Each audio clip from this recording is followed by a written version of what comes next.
Hey y'all, welcome to UnScripted. If you're unfamiliar, this is sort of a more casual platform for us as a community of writers to sort of band together and take a more analytical approach to our favorite movies. On top of that, we're trying to learn how different writers prioritize the same standard structural principles, and also how we can implement those same techniques into our own films. But before we get started, be sure to like, subscribe, and ring that bell to get notified of future uploads. Now, I love Spider-Man: Homecoming. In a definitive ranking in terms solely of its screenplay, I put it just above Endgame and below the last two Captain America films and Infinity War. Anyway, Far From Home is out, and to be short, it's really enjoyable. There's about 20 minutes that I feel are genuinely worth the price of admission and carry the film's emotional core, while the rest is just a bit of padding. But regardless, I still really enjoy the cast, I enjoy the world they set up, and needless to say, Jake Gyllenhaal is my favorite living actor, so of course I ate that up. However, these films are very simplistic when you take a look at the structure and the boxes they check off. It makes them easy to analyze from our perspective, but it also leaves a lot to be desired. I keep trying to figure out what about these films don't fully resonate with me, and then it clicked. I can't empathize with Peter Parker. That's not me being a Raimi fanboy or whatever. Structurally speaking, everything's there. They're doing everything right in order to make a compelling protagonist, but still, Holland's interpretation can't fully deliver.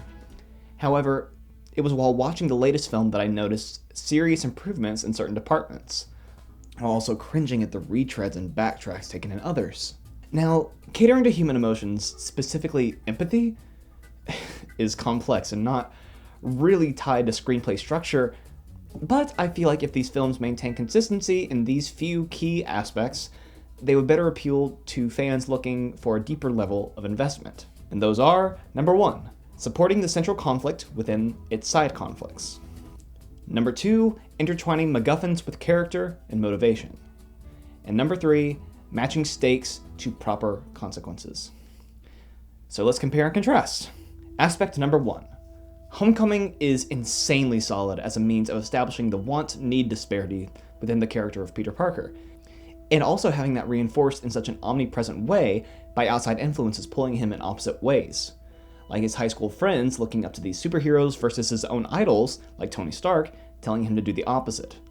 The film was very much rooted in that internal struggle, and the Vulture, despite his excellent motivation, seemed very separate to Peter's journey. And it was only Peter's insistence to join the fight that got him involved in the first place. Far From Home takes a nearly opposite approach. Now that Peter has accepted his own responsibility, we should now see it put to the test by actually pulling him in two different directions: friends or duty to the Avengers.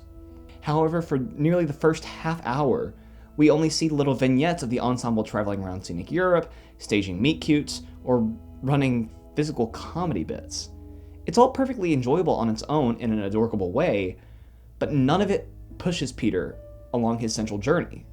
It's all still set up and no inciting incident for his own arc. Even when the plot gets going with Nick Fury, he constantly pulls himself back, wanting to keep the two worlds separate. The closest the two worlds get to influencing each other comes from when Peter struggles to sneak out during the opera and risk upsetting MJ. He has hardly any meaningful interaction with the rest of his classmates that would entice him to stop being Spider-Man, and therefore everything we see of it is what Peter says about his own wants. It's not very visual, and it's more like a shout into the void rather than something we as an audience continually believe and see supported. While Homecoming needed to illustrate that his classmates admire these superheroes to pull him in two directions in an internal way, here, in an external struggle, Peter only sees that they look up to Mysterio's heroics in contrast to their distaste for the boring trip. He has serious FOMO, and there's no structural reason why. Point: Homecoming. Aspect number 2. Homecoming dedicates a pretty substantial amount of screen time to the purple Chitauri rock Peter acquires.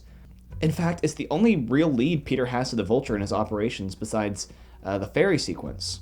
Studied in secret and the crux of two action set pieces, well, one being a stealthy scene in the school, the rock brings no consequences to Peter physically or emotionally.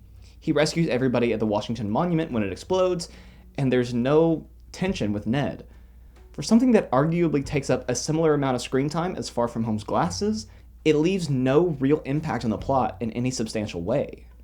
In contrast is something that is so perfectly interwoven into the plot, Far From Home simply does a MacGuffin right.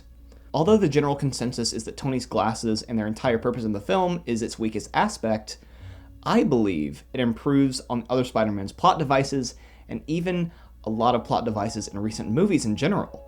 If Hitchcock was right when he said, MacGuffin is something that characters care about, but the audience doesn't, then Far From Home ties a meaningless object into the protagonist's central conflict to give it some weight. It's a symbol for Peter to accept his role as Spider-Man, the crux of the film. That's why I believe that Mysterio is a better antagonist for Peter, as any damage he causes is a result of Peter's own actions rather than the inaction by letting the Vulture get away with the plane heist. Point: Far From Home. Finally, aspect number 3, despite Peter's personal and professional lives always clashing, Homecoming lacks anything that really shows the impact of that. At the risk of sounding too much like High Top Films, I'm just going to say that there's no consequences to Peter's actions at any point in the film. This results in a thematic disconnect, where the film can't visually connect us to what he is trying to say. It's my only real flaw with the film, and it's the only thing in my eyes that seriously lessens the impact of the story. Far From Home tries to improve on this, most evidently in a short scene where Nick Fury shouts at Peter for being irresponsible by accidentally nearly killing a classmate on the bus. However, this reprimanding seemingly comes out of nowhere. It's several scenes after the incident in question, and Fury raises his voice without warning. It's almost completely shameless in how wedged in it seems. Outside of pockets like these, there is no physical consequences to Peter's choices other than what happens with the glasses and Mysterio. It's still primarily an internal struggle, despite anything and everything that the movie has been telling us is a more external, more real-world application struggle. Point: neither.